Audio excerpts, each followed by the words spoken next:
সবাই চায় stock market থেকে টাকা ইনকাম করতে, কিন্তু জানে না প্রসেস কি, তারা কিভাবে শুরু করবে। তো আর চাপ নেওয়ার দরকার নেই, আমি আছি তোমাদের সঙ্গে। এই ভিডিওতে তোমাদের একটা কমপ্লিট রোড ম্যাপ দেবো, কিভাবে যারা একদম নতুন, যারা শুধু ট্রেডিং নামটা শুনেছে, ট্রেডিং কি এটাও জানে না, তারাও ট্রেডিং স্টার্ট করতে পারবে। এখানে কোনো ওভারনাইট সাকসেসের কথা বলা হবে না, এখানে একদম সঠিক রাস্তা ধরে বিগিনার্সদের নিয়ে যাওয়া হবে। তো চলো শুরু করা যাক একদম বেসিক থেকে। ট্রেডিং শুরু করার আগে জানতে হবে আমাদের ট্রেডিং কি। এক কথায় ট্রেডিং হচ্ছে কিছু কিনে বিক্রি করা। ধরো একটা এক্সাম্পল, তুমি বাজারে গিয়ে 100 টাকার সবজি কিনলে, সেই সবজিটাকে আবার 150 টাকায় বিক্রি করলে, এখানে তুমি 50 টাকা প্রফিট করলে।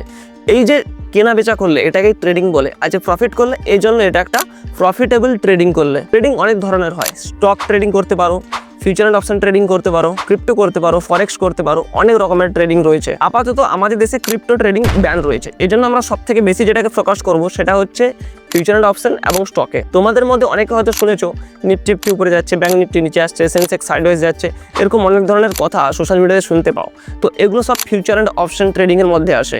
এই বিষয়গুলো একটু অ্যাডভান্সে আসছে, যেহেতু আমরা একদম বেসিক থেকে স্টার্ট করছি, এই জন্য আমরা প্রথমে শিখবো স্টক কি, একটা কোম্পানি কিভাবে লিস্টিং হয় স্টক মার্কেটে। যদি তুমি ট্রেডিং নিয়ে একটু সিরিয়াস থাকো বা ট্রেডিং করতে চাও বা ট্রেডিং সম্বন্ধে একটু নলেজ রাখতে চাও, তাহলে ভিডিওটা একদম স্কিপ করবে না। এখন আমরা জানবো স্টক কি আর একটা কোম্পানি কিভাবে স্টক এক্সচেঞ্জে লিস্ট হয়। এই বিষয়টা একটা সহজ উদাহরণের দ্বারা বোঝার চেষ্টা করব। ধরো তুমি একটা নিজের ব্যবসা শুরু করেছো আর নাম রেখেছো হরিহর চাওয়ালা। এই নামটা আমাদের রাজ্যের বর্তমান অবস্থা অনুসারে রাখা হয়েছে। সে যাই হোক, তোমার ব্যবসা দারুণ চলছে আর তোমার চা মানুষের প্রচুর পছন্দ হচ্ছে। তখন তুমি একটা বড় করে স্টল করলে, সেখানে অনেক মানুষকে একসঙ্গে সার্ভ করার ব্যবস্থা রয়েছে। কিন্তু তোমার চা এতটা ফেমাস হচ্ছে যে চারিদিকে নাম ছড়িয়ে পড়ছে এবং অন্যান্য জায়গা থেকে ফ্র্যাঞ্চাইজি খোলার রিকোয়েস্ট আসছে। তো তখন তুমি কি করলে, আরও অন্যান্য জায়গায় ফ্র্যাঞ্চাইজি খোলার চেষ্টা করলে। আর তখন কিন্তু তোমার কাছে এত টাকা নেই যে তুমি ফ্র্যাঞ্চাইজি খুলতে পারবে অন্যান্য জায়গায়। তখন তোমার কাছে একটা অপশন আছে, বন্ধু বান্ধব আত্মীয় স্বজন এদের কাছ থেকে টাকা ধার নিয়ে তুমি তোমার ফ্র্যাঞ্চাইজি ওপেন করতে পারবে। কিন্তু হরিহর চাওয়ালার নামটা চারিদিকে আরও ছড়িয়ে পড়ছে, চায়ের কোয়ালিটি এতটাই ভালো। তো তখন কি করছো, তুমি ভাবছো যে আরও অন্যান্য শহরে যদি চায়ের ফ্র্যাঞ্চাইজি খোলা যায় বা চায়ের স্টল খোলা যায়। কিন্তু এখন তোমার আত্মীয় স্বজন বা বন্ধু বান্ধবের কাছ থেকে তুমি টাকা ধার নিতে পারবে না। এখন তোমার কাছে দুটো অপশন আছে। প্রথম, তুমি ব্যাংক থেকে লোন নিতে পারো, যেটার ইন্টারেস্ট 12 থেকে 13% হবে। আর লোন নেওয়ার পরের মাস থেকে ইএমআই স্টার্ট হবে। তুমি যতক্ষণে লোন নিয়ে সবকিছু গুছিয়ে আনবে, ততক্ষণে কিন্তু তোমার ইএমআই স্টার্ট হবে। আর তখন তোমার বিজনেস গ্রো করার বদলে হয়তো লসে চলবে। এটা হলো ফার্স্ট অপশন। আর সেকেন্ড অপশন হচ্ছে অ্যাঞ্জেল ইনভেস্টার। অ্যাঞ্জেল ইনভেস্টার হচ্ছে একজন ব্যক্তি যাদের কাছে প্রচুর টাকা রয়েছে, এরা ইন্ডিভিজুয়াল ইনভেস্টার বলে এদেরকে, যারা ছোট ছোট স্টার্ট আপে ইনভেস্ট করে। অ্যাঞ্জেল ইনভেস্টার তোমার যত টাকা দরকার তত টাকা দিতে পারে, আর এই টাকার কোনো ইন্টারেস্টও দিতে হবে না। ইন্টারেস্ট তো দূরে থাক, তোমাকে এই টাকা ফেরতও দিতে হবে না। কিন্তু এই টাকার পরিবর্তে তোমাকে তোমার কোম্পানির কিছুটা শেয়ার বা অংশ ওই অ্যাঞ্জেল ইনভেস্টারকে দিতে হবে। এখানে আমি ব্যবসার পরিবর্তে কোম্পানি নামটা এজন্যই ব্যবহার করলাম, কারণ তোমার ব্যবসা এখন আর ছোটোখাটো নেই, অনেক বড় ব্যবসা হয়ে গেছে, হাজারো মানুষ তোমার নিচে কাজ করছে। অ্যাঞ্জেল ইনভেস্টাররা তোমার কোম্পানির কিছুটা অংশ নিয়ে তোমার কোম্পানির শেয়ার পার্টনার বা অংশীদারি হলো। ধরো অ্যাঞ্জেল ইনভেস্টাররা তোমার কোম্পানির 10% নিয়েছে, মানে এরপর থেকে তুমি যত টাকা প্রফিট করবে তার 10% অ্যাঞ্জেল ইনভেস্টারকে দিতে হবে। ধরো তুমি 1 কোটি টাকা প্রফিট করলে, তাহলে কিন্তু 10 লাখ টাকা অ্যাঞ্জেল ইনভেস্টারকেই দিয়ে দিতে হবে। এবং অ্যাঞ্জেল ইনভেস্টাররা কিন্তু তোমার সঙ্গে কোনো কাজ করবে না।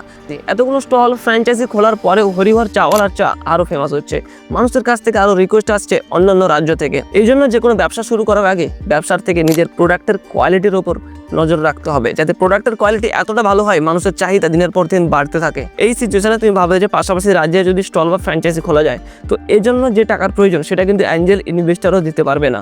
এর জন্য রয়েছে ভেঞ্চার ক্যাপিটালিস্ট। ভেঞ্চার ক্যাপিটালিস্ট হচ্ছে সেই সব কোম্পানি যেগুলো হচ্ছে ছোটো ছোটো স্টার্ট আপ খোঁজে এবং সেখানে ইনভেস্টমেন্ট করে এবং সেখান থেকে তাদের শেয়ার নেয়। তো এখানেও তুমি তোমার ব্যবসা গ্রো করার জন্য ভেঞ্চার ক্যাপিটালিস্ট থেকে 10% শেয়ারের বদলে কিছু টাকা নিলে। কিন্তু এখানে একটা মজার ব্যাপার হচ্ছে, তোমার হরিহর চাওয়ালা নামটা ইন্টারন্যাশনালি ফেমাস হয়ে গেছে। তুমি চাইছো পুরো দেশ জুড়ে তোমার যেন প্রতিটা রাজ্যে স্টল থাকে, প্রতিটা শহরে স্টল থাকে। তো এখন তোমার প্রচুর টাকার দরকার। এই টাকা কিন্তু অ্যাঞ্জেল ইনভেস্টারও দিতে পারবে না আর ভেঞ্চার ক্যাপিটালিস্টও দিতে পারবে না। এর জন্য তোমাকে যেতে হবে কোথায়? পাবলিকদের কাছে, সাধারণ মানুষের কাছে যেতে হবে টাকা তোলার জন্য। যখন কোনো কোম্পানি প্রথমবার পাবলিকদের কাছ থেকে টাকা নেয়, সেটাকে পাবলিক অফারিং বা আইপিও। এই আইপিও নামটা অনেকে হয়তো শুনেছো আগে। যেসব কোম্পানির নামের শেষে পাবলিক লিমিটেড লেখা থাকে, সেসব কোম্পানিগুলি অলরেডি পাবলিকদের কাছে শেয়ার দিয়ে টাকা তুলেছে। কিন্তু এখন প্রশ্ন হলো, তুমি পাবলিকদের কাছ থেকে টাকা তুলবে কি করে? এরকম না যে তুমি লাউডস্পিকার লাগিয়ে মাইক লাগিয়ে চৌরাস্তার মোড়ে বা বাজারের মোড়ে গিয়ে চিৎকার করে করে বলবে যে আমার কোম্পানিতে টাকা দরকার আর আমি শেয়ার ডিস্ট্রিবিউট করছি। এরকম করে কিন্তু পাবলিকদের কাছ থেকে টাকা তোলা সম্ভব নয়। এর জন্য একটা পুরো প্রসেস রয়েছে। পাবলিকদের কাছ থেকে টাকা তোলার জন্য তোমার প্রথম কাজ হচ্ছে কোনো আন্ডার রাইটার বা ইনভেস্টমেন্ট ব্যাংকারকে কাজে লাগানো। এরা কি করে, তোমার কোম্পানির প্রত্যেকটা বিষয় একদম খুঁটিয়ে নাতিয়ে দেখে। তারা দেখবে যে তোমার কোম্পানিতে আদৌ কত টাকা লাগবে, কতটা শেয়ার ডিস্ট্রিবিউট করা যাবে, তোমার কোম্পানির এলিজিবিলিটি আছে কিনা। এলিজিবিলিটি মানে ধরো হচ্ছে তোমার কোম্পানিতে প্রতিদিন 10 লাখ টাকার বেশি টার্নওভার হচ্ছে কিনা। এরকম আরও অনেক জিনিস রয়েছে যারা এগুলো চেক করে। সব পাস হয়ে গেলে তোমার কোম্পানির একটা ফাইল রেডি হবে, আর সেই ফাইলটা রেজিস্টার করতে হবে সেবির কাছে।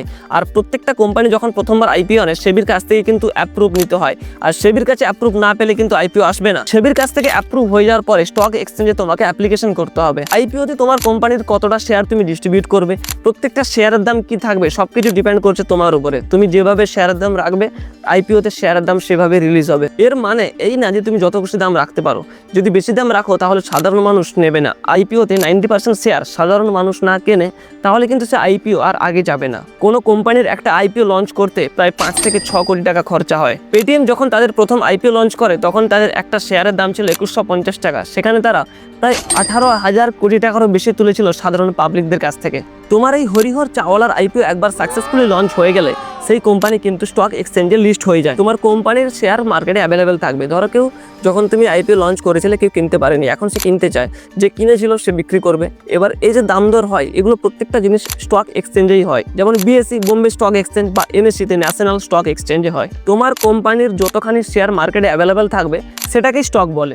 যখন তোমার বিজনেস ভালো চলবে তখন তোমার কোম্পানি আরও ফেমাস হতে থাকবে, আর তখন মানুষের মধ্যে চাহিদা থাকবে তোমার কোম্পানিতে ইনভেস্টমেন্ট করার জন্য, আর তখনই তোমার স্টকের চাহিদা বাড়তে থাকবে।